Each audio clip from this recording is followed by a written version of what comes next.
एक बात बड़ी महत्वपूर्ण है कि कांग्रेस की गुटबाजी, जिसका भी डॉक्टर साहब ने जिक्र किया है, कि वो भी सदन के अंदर नजर आ सकती है। मतलब कि हर एक के अपने अपने मुद्दे हो सकते हैं। और वास्तव में ये भी हमेशा रहा है, नीरज भाई आपने भी देखा होगा कि जो एक महत्वपूर्ण बात है जो डॉक्टर साहब ने उठाई है, वो वास्तव में है कि जिन मुद्दों पर गंभीर चर्चा होनी चाहिए उन मुद्दों पर चर्चा नहीं हो पाती। और आप एक और चीज देखेंगे कि सत्र, जिसकी बात अभी डॉक्टर साहब कर रहे हैं, कि लंबा होने के बजाय छोटा हो जाता है। संजय भाई देखिए, इस बात की गंभीरता तो मुझे लग रहा है कि जो जनप्रतिनिधि हैं, जो सरकार का हिस्सा रहे हैं, जो सदन के सदस्य रहे हैं, उनसे ज्यादा कोई इस बात को गंभीरता से कोई नहीं जानता होगा कि एक सत्र को आहूत करने में और उसको चलाने में कितना पैसा खर्च होता है। जी। और वो सारा पैसा सरकारी खजाने से ही और जो जाता है। जनता का पैसा तो है सब। जी। वो जनता का पैसा है, जनता का पैसा है।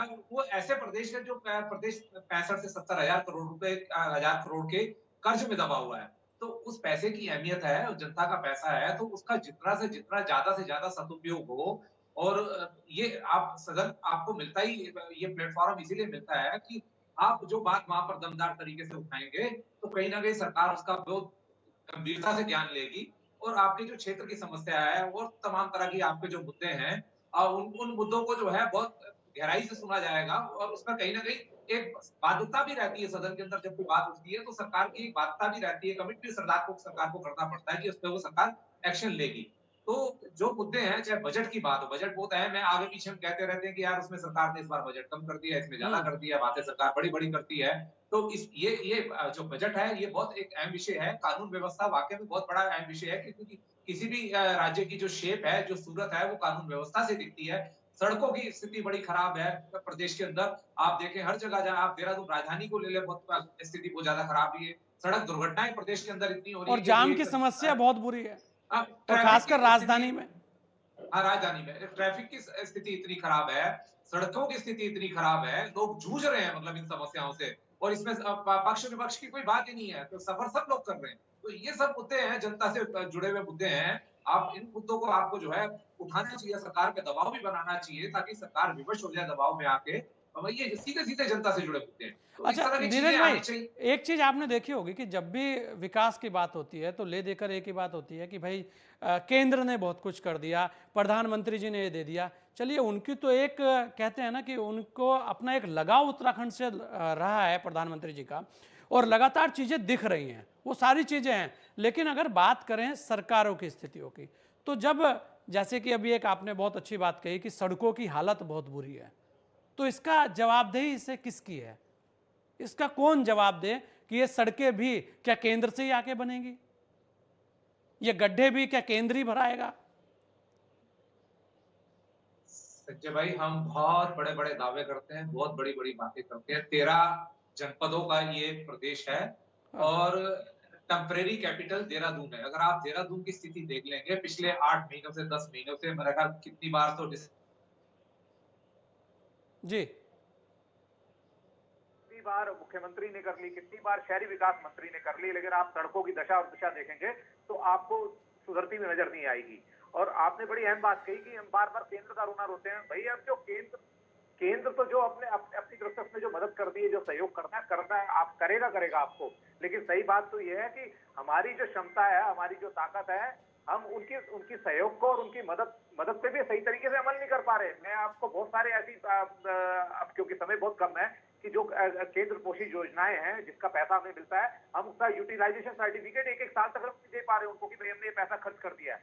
और हमारे जो अपने स्टेट का बजट है, पैसा हमारे पास पड़ा हुआ है, तमाम हमारे पास खातों में हमारे पास पैसा पड़ा हुआ है, लेकिन हम उस पैसे को यूज ही नहीं कर पाते, हम तरीके से लगा नहीं पाते। फिर हम रोना रोते हैं कि हमारे पास बजट की कमी है या हमारे को केंद्र सरकार मदद नहीं दे रही। तो ये जो हमारी प्रशासनिक क्षमता है, जो शासनिक क्षमता है, इसमें भी कहीं ना कहीं जो है, इससे भी क्वेश्चन मार्क है कि हम उतनी ताकत के हिसाब से उतनी वो उस तरह से परफॉर्मेंस नहीं दे पा रहे जिस तरीके से हमें परफॉर्मेंस। परफॉर्मेंस आप देनी चाहिए। खासतौर पे जो जन से जुड़ी जो चीजें हैं, उन पर तो हमें बहुत तेजी से काम करना चाहिए। जब पैसा है उस पर पैसा खर्च करना चाहिए। और तय समय पर जो एक नियत समय है हमारा, उस नियत समय के अंदर हम पैसा खर्च करें।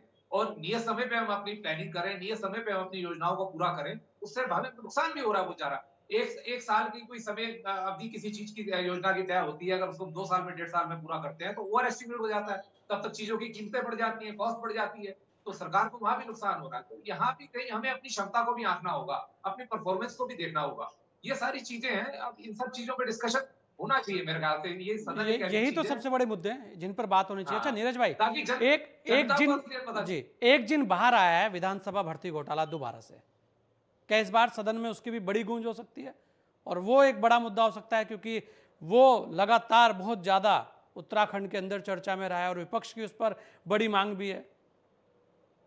देखिए, वो मुद्दा बहुत बड़ा है संजय भाई, इसमें कोई दो राय नहीं। हाँ। बहुत हॉट मुद्दा है और हमने देखा उस मुद्दे पर, उस विषय पर किस तरीके से सदन के बाहर सड़कों पर विपक्ष ने, दूसरे सामाजिक संगठनों ने और दूसरे पॉलिटिकल संगठनों ने सबने मिलकर उस मुद्दे को उठाया भी, और सरकार पूरी तरह से उस मुद्दे पर दबाव में थी।